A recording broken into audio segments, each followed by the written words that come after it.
Fala, gente boa. No vídeo anterior, né, eu havia comentado que eu ficaria de mostrar a vocês uma foto da antiga agência de Correios e Telégrafos de Joinville, tá? Então, promessa feita, promessa cumprida, né? Não sei se será possível mostrar, mas tentarei. Ah, essa foto, né, essa foto que os meus dedos estão tocando é justamente da antiga agência de Correios e Telégrafos de Joinville, tá? Ela ficava ali no início do que hoje é a Rua Dom Batista, ali pertinho do mercado público, tá? Alguns metros do mercado público. Bom, foi ali, né, nesse local, obviamente, onde o nosso glorioso amigo Inácio Bastos trabalhou durante muitos anos, né? Bom, sobre Inácio Bastos, né, eu fiquei de comentar, trazer mais algumas informações a respeito dele. Bom, Inácio Bastos, como eu tinha dito, ele era, além de ser telegrafista, ele também era escritor, poeta, dramaturgo, jornalista, né? E uma outra coisa também que eu havia esquecido de comentar, né? Aliás, ele foi o primeiro professor de português da cidade, né? Outra coisa que eu havia esquecido de comentar, tá? É que o Inácio Bastos ele chegou a ter uma experiência como político. Ele chegou a ser deputado estadual de 1898 até 1900. Isso aí foi o único cargo público eletivo que o Inácio Bastos acabou exercendo, de deputado estadual.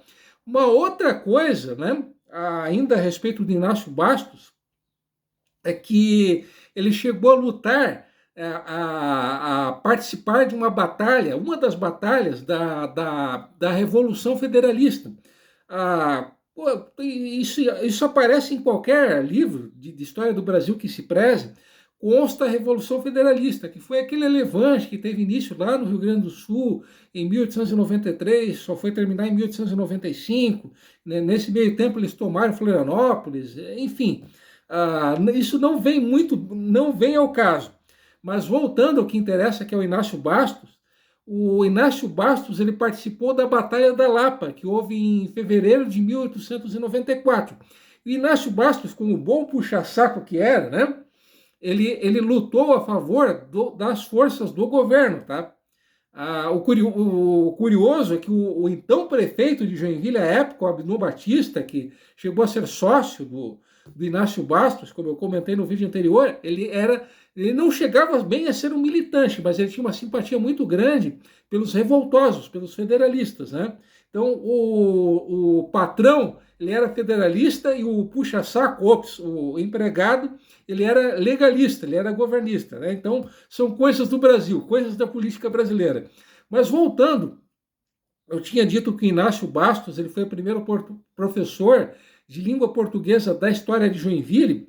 O Inácio Bastos, além de uma outra coisa, né, uma informação bem importante por sinal, o Inácio Bastos ele não ganhava um mísero tostão, uma mísera nota furada de R$ 1.000 para ser professor. Ou seja, ele exercia o magistério de maneira voluntária. Tá? O Inácio Bastos, inclusive, além de ter sido o primeiro professor da história de Joinville, primeiro professor de língua portuguesa da história de Joinville, ele também criou a primeira biblioteca de livros em língua portuguesa da história de Joinville. Ele, inclusive, foi um dos fundadores do Clube Joinville. O Clube Joinville, para quem não sabe, é aquele prédio antigão onde hoje funciona a Casa Sofia, ali na esquina entre a Rua do Príncipe e a Rua Padre Carlos, né? Então aquele prédio antigão, hoje é a Casa Sofia, ali durante muito tempo ali funcionou esse prédio, aliás, ele é de 1913, tá? O Clube Joinville ele foi criado em 1905, repetindo, um dos criadores, um dos fundadores do Clube Joinville foi justamente Inácio Bastos. E anexo, né, junto, dentro do Clube Joinville, existia uma biblioteca. Então, essa biblioteca que funcionou no Clube Joinville, ela foi a primeira biblioteca, repetindo, foi a primeira biblioteca em língua portuguesa da história de Joinville, e ela foi criada, repetindo de novo, pelo Inácio Bastos. O Inácio Bastos ele era extremamente nacionalista. Ele fazia questão de realizar eventos no Clube Joinville que lembrassem datas históricas, datas importantes da história do Brasil. Então ele era nacionalista ao extremo, né? Bom, deixa eu ver se eu estou esquecendo mais alguma coisa. Bom, sobre Inácio Bastos seria isso. Mas, afinal de contas, a rua que leva o nome dele, qual que é a história da rua Inácio Bastos? Bom, a princípio, essa rua ela surgiu com uma picada. O nome, essa picada era conhecida como Bucarém, apenas Bucarém.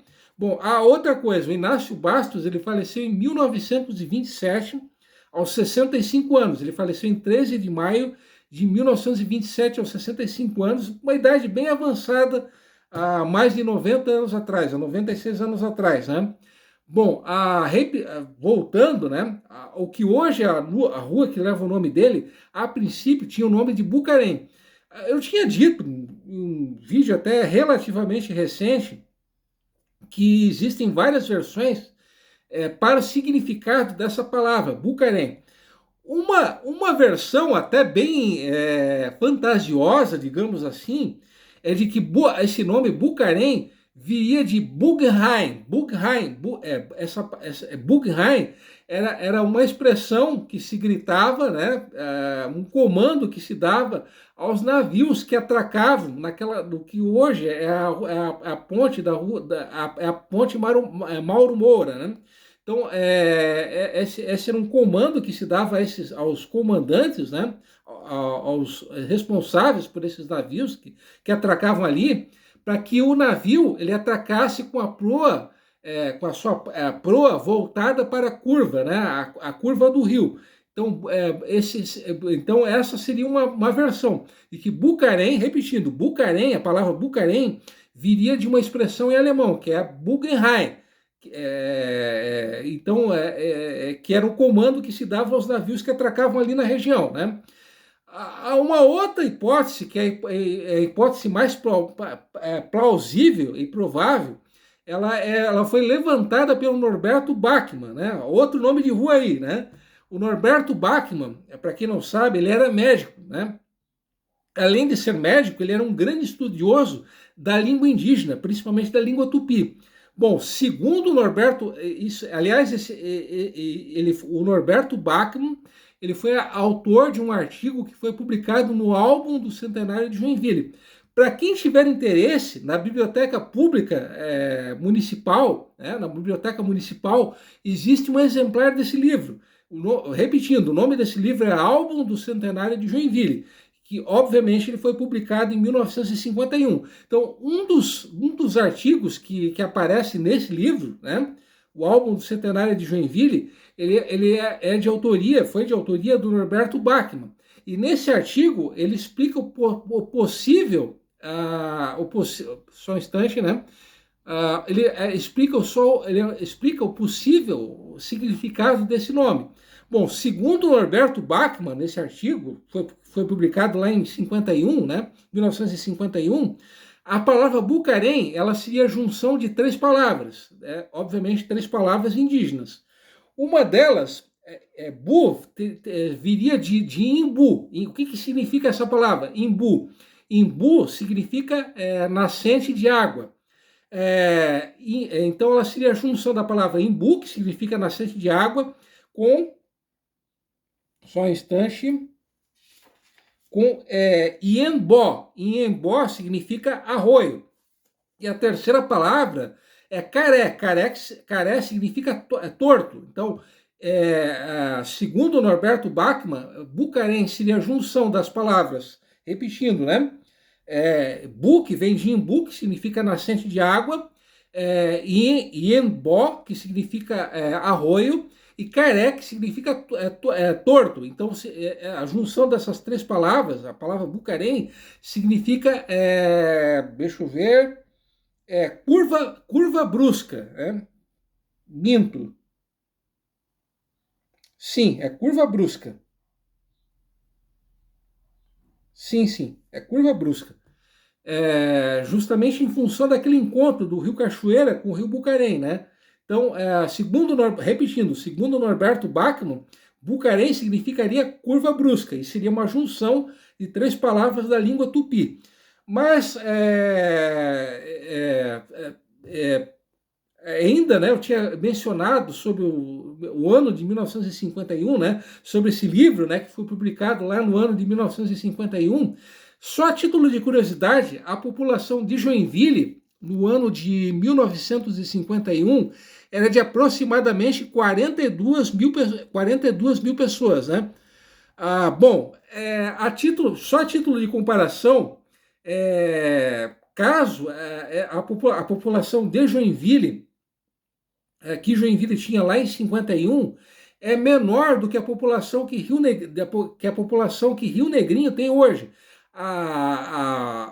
Para ser mais exato, a população de Rio Negrinho hoje é de 42.684 pessoas. Rio Negrinho, né, só para ser mais exato, é a 35ª maior cidade de Santa Catarina em matéria de população. Então, a população de Joinville lá em 1951 era menor do que a população de Rio Negrinho hoje. Então, caso a população de Joinville fosse aquela lá de 51, hoje, agora em 2023, ela seria a 36ª colocada em matéria de população, tá? Então, uma outra curiosidade é que em 51, Joinville tinha 325 indústrias. Dessas 325 indústrias, 37 delas eram indústrias madeireiras, né? Então, haviam 15 serrarias em Joinville e 22 serrarias em Piraberaba.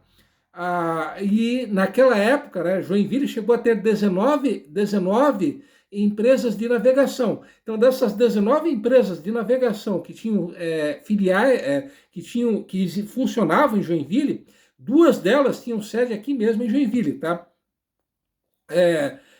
Certamente os mais antigos devem se lembrar que o Bucarém, ele era um grande mar de madeira, né? Só se via madeira para todo lado. E justamente o Bucarém, ele foi escolhido por muitas dessas empresas madeireiras justamente por uma questão estratégica, né? Por ser um local de fácil escoamento da madeira, né? Como os mais antigos devem se lembrar, de 1930 até 1974, ali funcionou um porto, né? Um porto movimentadíssimo, por sinal, né? O Porto do Bucarém, né? O famoso Porto do Bucarém. Bom, como esse vídeo já está interminável, né? Então vou ficando por aqui. Até o próximo vídeo com mais informações e até lá, beleza?